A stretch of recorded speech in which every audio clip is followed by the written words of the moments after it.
नग्नता मनुष्य का जन्म सिद्ध अधिकार है। परमात्मा ने मनुष्य को नग्न ही बनाया है। वस्त्र तो आदमी की ईजाद है। नग्नता को अस्वीकार करना परमात्मा को अस्वीकार करना है। और वस्त्रों की ईजाद सुविधा के लिए हो तब तो ठीक, सर्दी हो और कोई वस्त्र पहने, प्रकृति से बचाव के लिए कोई वस्त्र पहने, लेकिन वस्त्रों की मौलिक ईजाद प्रकृति से बचने के लिए नहीं, अपने को छिपाने के लिए। वस्त्रों के पीछे पाखंड है। इसलिए जब भी कोई नग्न खड़ा होगा तो तुम्हारे पाखंड को चोट लगती। महावीर नग्न हुए, बहुत विरोध हुआ। उससे भी ज्यादा विरोध हुआ जब लल्ला कश्मीर की फकीर स्त्री नग्न हुई। मगर ये इक्के दुक्के लोग थे, हमने किसी तरह सह लिया। मेरी दृष्टि में नग्नता सहज स्वाभाविक होनी चाहिए, और जब भी सुविधा हो व्यक्तियों को नग्न होने का नैसर्गिक अधिकार होना चाहिए। वस्त्र छिपाते और छिपाने में ही सारी पोर्नोग्राफी, छिपाने में ही अश्लीलता है। आदिवासियों में कोई अश्लीलता न मिलेगी क्योंकि वे नग्न हैं। जितना छिपाओगे उतनी अश्लीलता मिलेगी, क्योंकि जितना छिपाओगे उतना दूसरों के मन में कल्पना को जन्म मिलता है कि पता नहीं जो छिपाया गया है कितना रसपूर्ण होगा। छिपाने से रस पैदा होता है, विकृति पैदा होती। जिस चीज को भी हम छिपा लेते उसे देखने की आतुरता पैदा होती। बुर्का डालकर, घूंघट डालकर एक स्त्री रास्ते से निकलती, लोग झुक झुक के देखने लगते।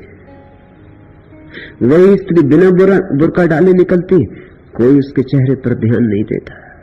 स्त्री की तो छोड़ दो, तुम किसी पुरुष को बुर्का पहना के निकाल दो रास्ते से और लोग आतुर हो जाएंगे और पीछे चलने लगेंगे। हजार काम छोड़कर देखने की उत्सुकता पैदा हो जाएगी। बुर्के में राज है, जो छिपा है वह सहज ही जिज्ञासा पैदा करता है। कल्पना भी उसी से जन्मती है। तो थोड़ा छिपाओ और थोड़ा प्रकट रखो, ये अश्लीलता का सूत्र है। जरा सा प्रकट करो और जरा सा छिपाए रहो, तो जो प्रकट है वह छुपा है, उसके संबंध में जिज्ञासा को जन्माता रहेगा। आदिवासी नग्न रहते हैं, न स्त्रियों को चिंता है पुरुषों की, न पुरुषों को चिंता है स्त्रियों की। सारे पशु नग्न हैं, वृक्ष नग्न है, तुम्हें कोई अड़चन नहीं हो रही। मनुष्य को क्या हो गया है? ईसाइयों की कहानी कहती है कि जैसे ही अदम और ईव ने ज्ञान के वृक्ष का फल खाया, जो पहली बात उन्हें याद आई वो थी अपनी नग्नता। उन्होंने जल्दी से पत्ते उठाकर अपनी नग्नता ढांक ली। यह कहानी प्रीतिकर है, अर्थपूर्ण है। ज्ञान का फल खाया, जैसे ही अहंकार जगा, ज्ञान का फल अहंकार जगाता है। और इसलिए अदम और ईव को परमात्मा ने स्वर्ग के राज्य से बाहर निकाल दिया, क्योंकि उनमें अहंकार का जन्म हो चुका था। और जहां अहंकार का जन्म होता है वहां छिपावट, दुराव पैदा होता है। मैं समस्त दुराव का दुश्मन, मैं समस्त छिपाव का विरोधी हूं। मैं चाहता हूं कि तुम न केवल शारीरिक अर्थों में, मानसिक अर्थों में, आध्यात्मिक अर्थों में, सब तलों पर नग्न होने का सामर्थ्य जुटाओ। परमात्मा के सामने नग्न होना है सब तलों पर। तुम जैसे हो वैसे ही अपने को प्रकट करो। छिपाने से कुछ भी न होगा। फिर छिपाने के पीछे तुम बीमारियां देखते हो, रोग देखते हो। एक तरफ हम छिपाते, लेकिन जरा गौर से देखो कि जो हम छिपाते उसी को हम और उभार के दिखाना चाहते। स्त्रियां स्तन छिपाती, लेकिन छिपाती हैं या उभारती? स्तनों को उभारने के लिए कितने अंग वस्त्र ईजाद किए जाते हैं ताकि स्तन सुडौल मालूम पड़े, बड़े मालूम पड़े, स्पष्ट दिखाई पड़े। एक तरफ छिपा रहे हो वस्त्रों में, दूसरी तरफ उभार के दिखला रहे हो, उछाल रहे हो। तुम जान के चकित होगे, यूनान में और रोम में ठीक इसी तरह की बीमारी अतीत में आदमियों को पैदा हुई थी, तो वो अपनी जन्मेंद्री पर एक चमड़ा चढ़ा लेते थे, चमड़े के खोल पहन लेते थे, ऊपर से वस्त्र पहनते, अंदर चमड़े की खोल जन्मेंद्री पर पहन लेते, ताकि वस्त्रों के ऊपर से जन्मेंद्री का बड़ा रूप दिखाई पड़ता रहे। इसको तुम रुग्ण कहोगे या स्वस्थ कहोगे? स्त्रियों के स्तन के संबंध में भी कुछ भेद नहीं, यही बात है। झूठे स्तन बाजार में बिकते, रबर और फोम के। झूठे नितंब भी बाजार में बिकते। ऊपर से वस्त्र हैं, भीतर झूठे नितंब हैं, झूठे स्तन हैं। एक तरफ छिपाने का खेल चल रहा है, दूसरी तरफ उछालने का खेल चल रहा है। कल मैंने अखबार में देखा, लोकसभा में स्त्रियों के अंग वस्त्रों पर कुछ चर्चा चली, तो मोहन धारिया ने कहा कि जिनको भी इस संबंध में ठीक से समझना हो वो श्री रजनीश आश्रम पूना जाएं। मैं स्वागत करता हूं, लोकसभा के सारे मित्र यहां आए।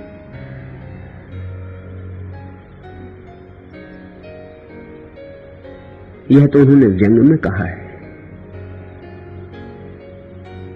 लेकिन मैं निश्चित कहता हूं उन्हें समझना हो कुछ भी जीवन के संबंध में तो यहां आए।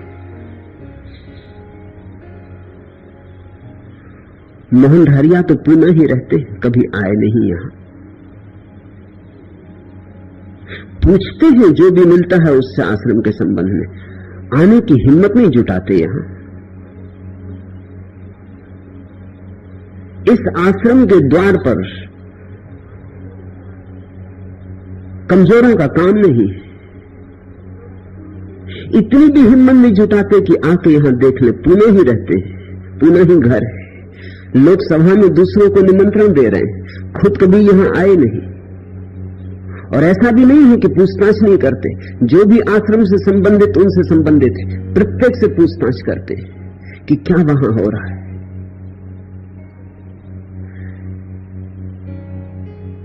एक पाखंड का लंबा सिलसिला है,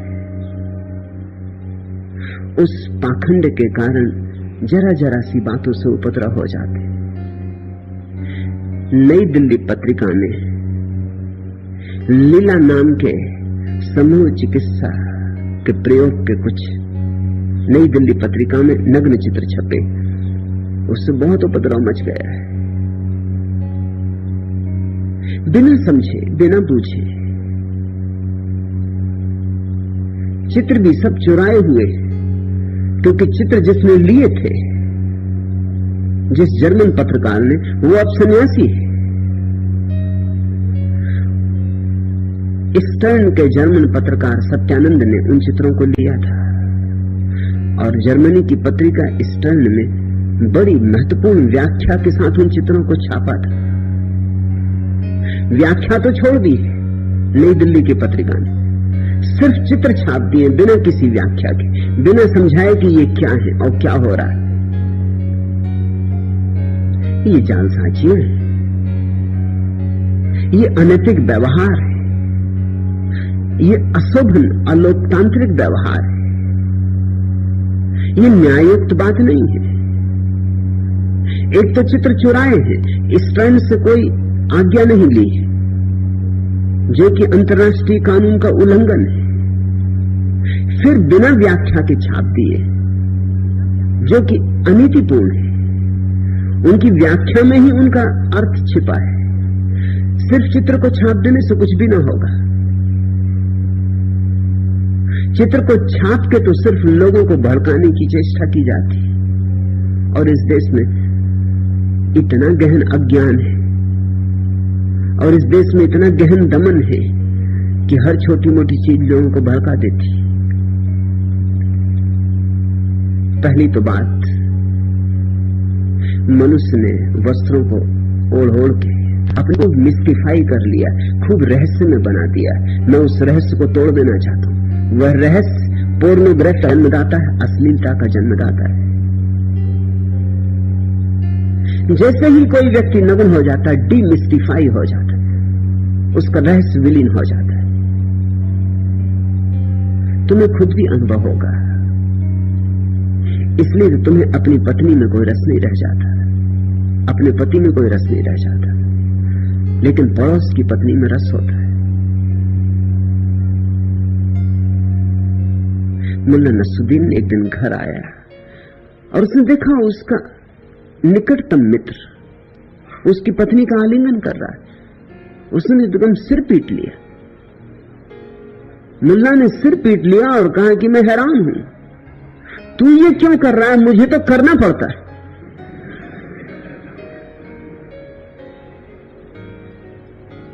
पत्नियों में क्यों रस समाप्त हो जाता है? कारण तुमने खोजा, तुम उनकी देह से परिचित हो गए हो, रहस्य खो गया, जिज्ञासा का कोई अर्थ नहीं रहा, कल्पना को खुल के खेलने का कोई मौका नहीं रहा। लेकिन पड़ोसी की पत्नी, उसके संबंध में कल्पना को खेलने का मौका है। नग्न व्यक्ति को कितनी देर तक देखते रहोगे? थोड़ी देर बाद पाओगे बात खत्म हो गई। आखिर नग्न व्यक्ति में क्या हो सकता है? जो होता है वस्त्रों में, वस्त्रों की छिपावट में सारी अश्लीलता का राज छिपा है। दुनिया से अश्लीलता न मिटेगी जब तक नग्नता मनुष्य का जन्म सिद्ध अधिकार स्वीकृत नहीं हो जाता। और फिर ये चित्र तो कोई सामूहिक स्थानों पर नहीं लिए गए, ये तो समूह चिकित्सा में बंद कमरों में हुए प्रयोगों के चित्र हैं। इससे किसी को कोई प्रयोजन नहीं होना चाहिए। फिर इन चित्रों के पीछे क्या प्रक्रिया है उसको समझने की चेष्टा करनी चाहिए।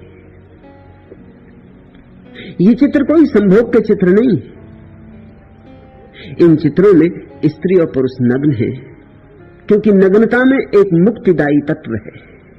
जैसे ही तुम बहुत सी स्त्रियों बहुत से पुरुषों को नग्न देख लेते हो, वैसे ही तुम्हारे मन में जो सदा दूसरों को नग्न देखने की आतुरता छिपी वह विलीन हो जाती। उसका विलीन होना बड़ा मुक्तिदायी है। उसके विलीन होते से ही एक कामातुरता नष्ट हो जाती, तुम सहज सरल निश्चल हो जाते। तुम्हारे पीछे जो एक रोग पड़ा था, तुम्हारे सपनों में जो नग्न स्त्रियां आ रही थी, और गीता में जो तुम फिल्मी पत्रिकाएं छिपा छिपा के पढ़ रहे थे, वह सब बंद हो जाता है। इससे एक बड़ी निश्चल स्वतंत्रता उपलब्ध होती, एक सरलता आती जैसे छोटे बच्चों में होती। आखिर स्तन स्तन है, जनेंद्रियां जनेंद्रियां, नितंब नितंब है, उनमें कुछ भी नहीं है, उनमें कुछ होना भी नहीं चाहिए, लेकिन छिपाने के कारण बहुत कुछ हो गया। तुम जरा अपने दरवाजे पे तख्ती लगा दो कि यहां झांकना मना है, फिर उस रास्ते से एक भी इतना हिम्मतवर आदमी ना निकल सकेगा जो बिना झांके निकल जाए।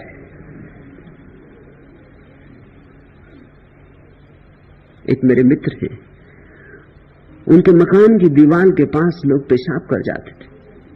उन्होंने मुझसे कहा, मैंने कहा तुम एक बड़ी तख्ती लगा दो कि यहां पेशाब करना सख्त मना है।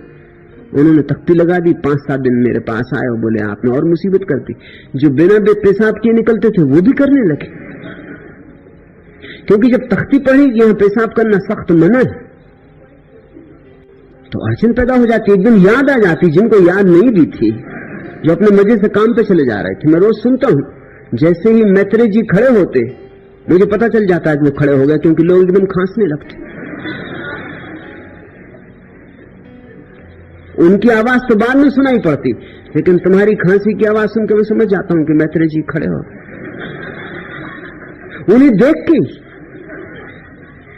उसके पहले बिल्कुल तुम शांत बैठे थे, ना कोई गले में खराश थी ना कोई खांसी थी, लेकिन मैत्रेय जी क्या खड़े हुए, बस एकदम सबके गले में खराश हो जाती। इसे तुम रोज देखते हो, रोज अनुभव करते हो। निषेध में एक तरह का निमंत्रण हो जाता है। वस्त्रों ने निषेध पैदा कर दिया है और निमंत्रण पैदा कर दिया है। मोहनधारिया को जरूर मैं कहता हूं आओ, और दिल्ली के बाकी पागलों को भी अपने साथ ले आओ। यहां पश्चिम से मेरी सन्यासिनियां हैं, वो किसी तरह का अंग वस्त्र नहीं पहनती। भारतीय स्त्रियों को अड़चन होती। मुझसे 1-2 भारतीय स्त्रियों ने कहा कि आप पश्चिमी सन्यासी स्त्रियों को क्यों नहीं कहते कि बॉडी पहने, अंगिया पहने। लेकिन बॉडी या अंगिया तो सिर्फ अंगों को उभारने के लिए पहनी जाती, वो तो जो स्तन ढल गए हैं, नहीं ढले हैं ऐसा दिखाने के लिए पहनी जाती। लेकिन भारतीय स्त्रियां सोचती हैं कि उसमें सील है, लाज है, संकोच है। उल्टी बात है। उन्होंने पश्चात मेरी सन्यासियों ने अंग वस्त्र छोड़ दिया है, क्योंकि उसमें लाज नहीं है, अश्लीलता है, उसमें निमंत्रण, उसमें दूसरे की आंखों पर हमला है। तुम्हारे उभरे हुए स्तन सिर्फ दूसरों के भीतर लुच्चाई पैदा करते हो और कुछ भी नहीं। लुच्चे का मतलब घूर घूर के देखने की आकांक्षा पैदा करते। लुच्चा शब्द बनता है लोचन से, आंख से। और जैसे ही तुम्हारे अंग वस्त्रों में उभरे हुए झूठे स्तन कोई देखता, उसकी आंख अटक जाती। यह आश्चर्यजनक नहीं है कि सारी दुनिया के लोगों का यह अनुभव है कि भारतीय स्त्रियां दुनिया की किसी भी जाति की स्त्रियों से ज्यादा आकर्षक मालूम होती। राज है उनकी धोती, राज है उनकी साड़ी, उनके अंगवस्त्र, छिपा छिपा के लाज में सकची चलती। जितनी छिपी छिपी है उतनी ही आकर्षक मालूम होती। क्रूप से क्रूप स्त्री भी घूंघट में सुंदर हो जाती। मुल्ला नसरुद्दीन ने शादी की, पत्नी घर आई, जैसा मुसलमानों में रिवाज है। पत्नी ने पहली बात जो पूछी वो यह कि मैं अपना बुर्का किन किन के सामने उठा सकती हूं। इसके पहले मुल्ला ने उसका चेहरा तो देखा नहीं था। विवाह के पहले देखने का तो कोई रिवाज था नहीं। तब पहली दफे चेहरा देखा, सांस भी रुक गई। उसने कहा मुझे छोड़ के जिसके भी सामने तुझे चेहरा दिखाना हो दिखाना, बस मुझे भर छोड़ के। बुर्के में तो कुरूप से कुरूप स्त्री सुंदर मालूम होती। घूंघट कुरूप स्त्रियों का आविष्कार है, बुर्का कुरूप स्त्रियों की खोज है। और वस्त्रों में तुम क्यों अपने को छिपा रहे हो? क्योंकि वस्त्र तुम्हें एक तरह के झूठ में जीने की सुविधा देते। समझो, तुम पुरुष हो, तुमने एक सुंदर स्त्री देखी, अगर तुम नग्न हो तो तुम्हारी देह कह देगी कि तुम आकर्षित हो, तुम्हारे अंग प्रत्यंग कह देंगे कि तुम आकर्षित हो गए हो। अगर तुम स्त्री हो तो भी तुमने एक पुरुष को देखा और तुम्हारे चित्त में आकर्षण जगा, तत्क्षण तुम्हारा शरीर सत्य को प्रकट कर देगा। इस सत्य को कैसे छिपाएं? एक ही रास्ता है, वस्त्र ओढ़ लो। तो मन में कुछ भी चलता रहे, देह प्रकट न कर पाए। ख्याल करना, देह बड़ी ईमानदार है। देह को तुम झुटला नहीं सकते, देह झूठ नहीं बोलती।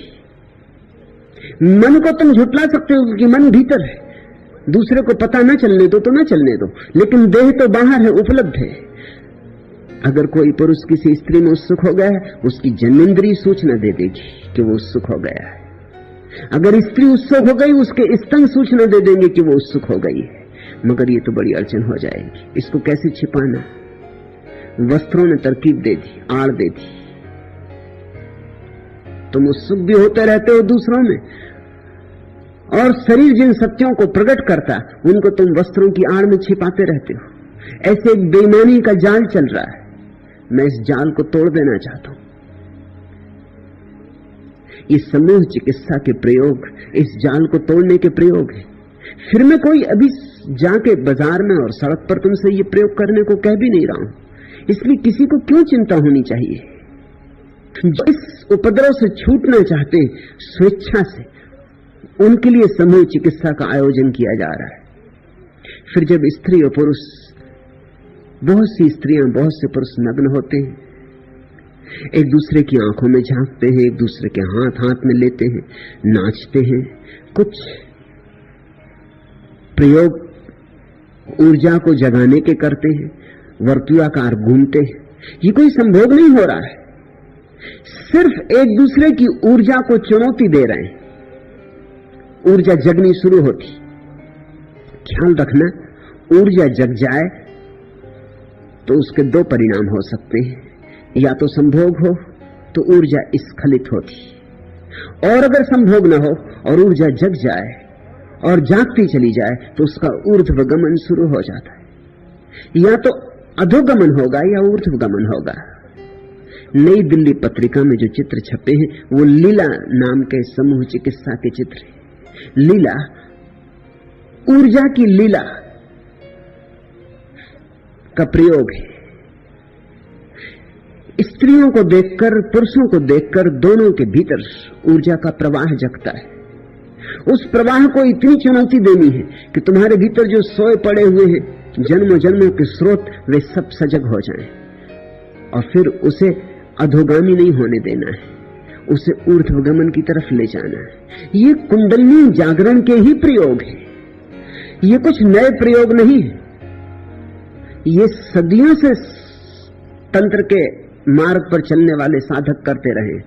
सरहपा और तिलोपा और कणहप्पा सदियों से इन प्रयोगों को करते रहे। मैं पहली बार इन प्रयोगों को एक वैज्ञानिक आधार भूमि देने की चेष्टा कर रहा हूं। ये प्रयोग चुपचाप किए जाते रहे, शास्त्रों में इनका उल्लेख भी है, लेकिन सामान्य जन को इनकी कभी कोई खबर नहीं दी गई, क्योंकि सामान्य जन का कभी सम्मान नहीं किया गया। मैं सामान्य जन का सम्मान कर रहा हूं। मैं कहता हूं कि क्यों सामान्य जन का इतना अपमान हो, आखिर उसे भी ये अनूठे प्रयोगों का अवसर मिलना चाहिए, क्योंकि वह क्यों न जाने कि ऊर्जा के ऊपर जाते हुए आयाम भी है। वह क्यों वंचित रह जाए। जो ऊर्जा जन्मेंद्री से स्खलित होती है वह क्यों न सहस्त्रार में चढ़े, और क्यों न सहस्त्रार का कमल खिले। जो अब तक छिपा छिपा था, गुप्त गुप्त था, उसे मैं प्रकट कर रहा हूं। यही मेरा कसूर है, ये मेरा अपराध है। इस अपराध के लिए मुझे हजार तरह की परेशानियां झेलनी पड़ रही और झेलनी पड़ेंगी, क्योंकि मैं इस प्रक्रिया को बंद करने वाला नहीं हूं। परिणाम कुछ भी हो, इस प्रक्रिया को और गहन करूंगा, इस प्रक्रिया को और लोगों तक पहुंचाऊंगा। जो भी सुनने को राजी होंगे, समझने को राजी होंगे, उनको जीवन की ऊर्जा का रूपांतरण कैसे किया जाए, नीचे जाती ऊर्जा को ऊपर कैसे ले जाया जाए, ये अनूठे प्रयोग मैं अब जगत के सामने प्रकट करना चाहता हूं। अब इनको थोड़े बहुत लोग चुपचाप अपनी अपने मठों में छिप के करते रहें, इतने से नहीं होगा। पूरी मनुष्य जाति काम वासना से तड़फ रही है, परेशान हो रही है, और औषधि हमारे पास हो और कुछ लोग इसका उपयोग करते रहें, यह ठीक नहीं। यह औषधि सर्वसुलभ होनी चाहिए, ये सबको मिल जानी चाहिए, क्योंकि ये सभी का रोग है। वे जो चित्र नई दिल्ली पत्रिका में प्रकाशित हुए हैं, इसी तरह के प्रयोग के चित्र, स्त्री और पुरुष नग्न एक दूसरे का हाथ में हाथ लिए, या एक दूसरे की देह को स्पर्श करते हुए, या एक दूसरे की आंख में आंख डाले हुए चुनौती दे रहे हैं वो जो भीतर छिपा है उसे जागने के लिए, जगाने के लिए। इससे संबंध संभोग का कोई भी नहीं। ये तो संभोग के बिल्कुल विपरीत दिशा है। ऊर्जा पहले जगनी चाहिए और जगती है विपरीत के आघात से। पुरुष है धन विद्युत, स्त्री है ऋण विद्युत, और दोनों का एक दूसरे पर आघात हो तो ही ऊर्जा जगती। तुम भी जानते हो कि ऊर्जा जगती है, मगर तुम उसे दबा जाते हो। इन प्रयोगों में उस ऊर्जा को दबाना नहीं है, उस ऊर्जा को सहारा देना है, उस ऊर्जा को उठाना है, जितना उठ सके उठाना है, और एक खास सीमा पर जाकर रूपांतरण होता है। जैसे 100 डिग्री पर पानी भाप बन जाता है, ऐसे ही तुम्हारे भीतर जब 100 डिग्री ऊर्जा जगती है तो नीचे ना जाके ऊपर जाने लगती। तुमने देखा पानी तो नीचे की तरफ जाता है, भाप ऊपर की तरफ जाती, क्रांति घट गई। और जैसे ही काम ऊर्जा ऊपर की तरफ जाती है, राम की झलक मिलनी शुरू हो जाती। मगर ये तो वे ही समझ पाएंगे जो इन प्रयोगों को करने का साहस करेंगे। मोहनधारिया नहीं समझ पाएंगे। मोहनधारिया तो इस आश्रम के दरवाजे के भीतर प्रवेश करने की हिम्मत नहीं कर सकते, और बिना समझे बूझे वक्तव्य देना सिर्फ मूढ़ता के लक्षण है और कुछ भी नहीं।